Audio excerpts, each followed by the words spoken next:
நீங்க கட்சி கொடிய கட்ட மாட்டோம், வேட்டி கட்ட மாட்டோம், அந்த கட்சி கொடி இல்லையே, அந்த இயக்கத்துல எல்லாரும் நம்ம பக்கம் இருக்காங்க.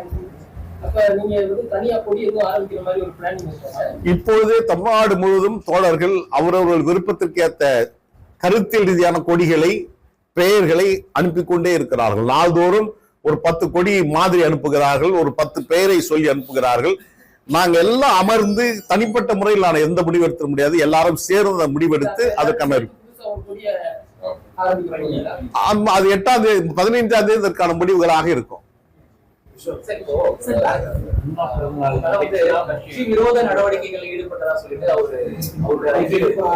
கட்சி விரோத நடவடிக்கை என்னன்றத தெளிவா நீங்க என்ன கட்சி விரோத நடவடிக்கைன்னா என்ன சொல்ற? அதுதான் எனக்கு இன்னுமே புரியல. கட்சி பதில் விளக்கத்துல கேட்டீங்களா? நான் அதை சொல்லியிருக்கேன்.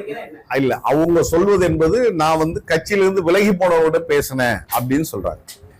அவர்கள் சென்றாலும் நான் இயக்கத்திலிருந்து விலகி செல்லவில்லை, தலைவரோடு தான் இருக்கிறேன். கருத்தியல் ரீதியாக நான் மாறுபடவில்லை. ஆனால் அவர் சொல்லுகின்ற அந்த குற்றச்சாட்டு என்பது ஏற்புடையது அல்ல. அவர்கள் எதையெல்லாம் ஒரு காலத்தில் சொன்னார்களோ அதையெல்லாம் மறுதளித்து விட்டு மீண்டும் அதை கூட்டணி என்ற பேர்வையில் பல்வேறு சந்தர்ப்பங்கள் அவர்கள் நடைமுறைப்படுத்தி இருக்கிறார்கள்.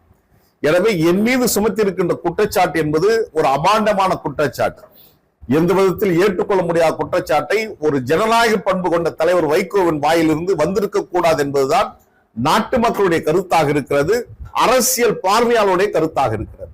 எனவே தலைவர் வைகோ அவர்கள் என் பொருட்டு மிகப்பெரிய தவறை செய்திருக்கிறார். ஒரு உட்கட்சி ஜனநாயக படுகொலையை அரங்கேற்றி இருக்கிறார். மகன் திமுக என்று மாற்றி திராவிட இயக்கத்தின் திரும்புவாத இயக்கமாக மாறிவிட்டார். இனி திராவிட இயக்கத்தின் கொள்கைகளை, லட்சியங்களை பேசுவதற்கு அந்த இயக்கம் தகுதி படைத்தது அல்ல என்பதையும் நான் இங்கே பதிவு செய்ய விரும்புகிறேன்.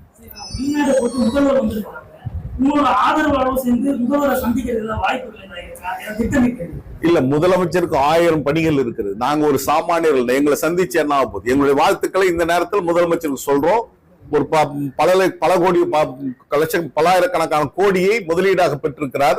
இந்த பணியை யாரு செய்திருக்கணும் அப்படின்னா மாண்புமிகு இந்திய பிரதமர் தான் வெளிநாடுகள் சென்று கொண்டு வந்திருக்கணும். ஒரு எதிர்கட்சி தலைவராக இருப்பவர் என்பது தி ஷேடோ பிரைம் மினிஸ்டர் என்று சொல்வார்கள். ஒரு நிழல் பிரதமராக அண்ணன் தலைவர் தளபதி அவர்கள் உலகம் முழுவதும் சென்று முதலீடுகளை கொண்டு வருகிறார். அவரை பாராட்ட வேண்டிய களத்தில் தமிழ்நாடு இருக்கிறது. நாட்டு மக்கள் அவர்கள் பக்கபலமாக இருக்க வேண்டும். 2026ஆம் ஆண்டு தேர்தல் அண்ணன் தலைவர் தளபதிக்கான தேர்தலாக நிச்சயம் அவர் மீண்டும் முதலமைச்சராக பொறுப்பேற்கின்ற சூழலாகத்தான் அமையும் என்பதை நான் திடமாக சொல்லிக் கொள்ள விரும்புகிறேன்.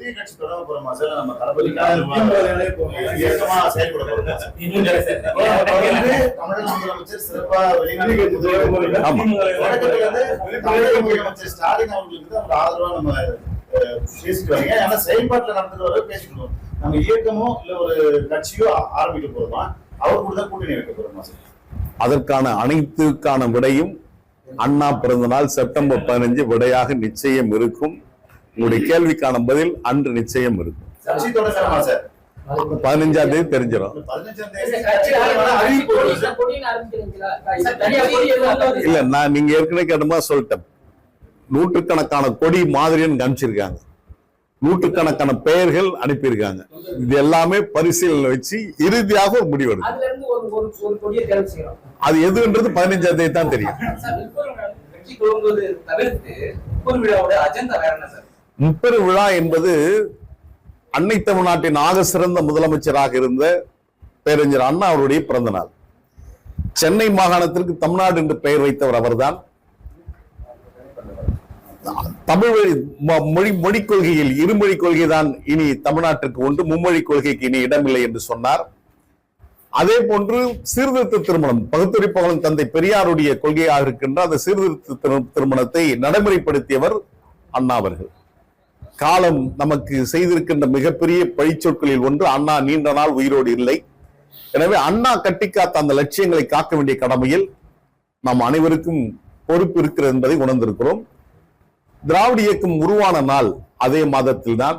அதோடு மட்டுமல்லாமல் எப்படி இந்திய அரசு சார்பில் பாரத ரத்னா என்ற விருது இருக்கிறதோ, இந்தியாவை பொறுத்தவரையிலும் பல்வேறு இனங்கள், பல்வேறு தேசிய இனங்கள் கொண்டதுதான் இந்தியா. எனவே ஆரியம் திராவிடம் என்பதை போன்று, வடக்கு தெற்கு என்பதை போன்று, இந்தி தமிழ் என்பதை போன்று அவர்கள் பாரத ரத்னா விருது வழங்குகிறார்கள், ஏன் திராவிட ரத்னா என்ற ஒரு விருது வழங்கப்படவில்லை என்ற ஏக்கம் எங்கள் மனதில் இருக்கிறது. இதை அரசு செய்தால் மகிழ்ச்சியாக இருக்கும் என்று நாங்கள் நினைக்கிறோம். ஆனால் அதற்கு முன்மாதிரியாக திராவிட ரத்னா என்ற விருதை நாங்கள் எங்களுடைய பிறந்தநாள் விழாவில் கொடுக்க இருக்கிறோம். அதில் ஒருவராக தலைவர் வைகோ அவர்களும் இருக்கிறார்கள். நான் ஏற்கனவே வேண்டுகோள் வைத்திருக்கிறேன். தலைவர் வைகோ அவர்கள் செப்டம்பர் 15 காஞ்சியில் நாங்கள் நடத்துகின்ற அந்த அண்ணா பிறந்தநாள் விழாவில் பங்கேற்று அந்த திராவிட ரத்னா விருதை பெற்றுக்கொள்ள வேண்டும் என்ற விருப்பத்தை நாங்கள் சொல்லியிருக்கிறோம்.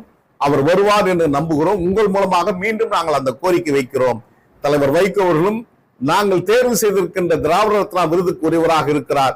நாங்கள் கருத்தியல் ரீதியாக செயல்படுகிறோம் என்பதற்கு இது ஒற்றை சாட்சி என்பதை நான் இங்கே பதிவு செய்வேன்.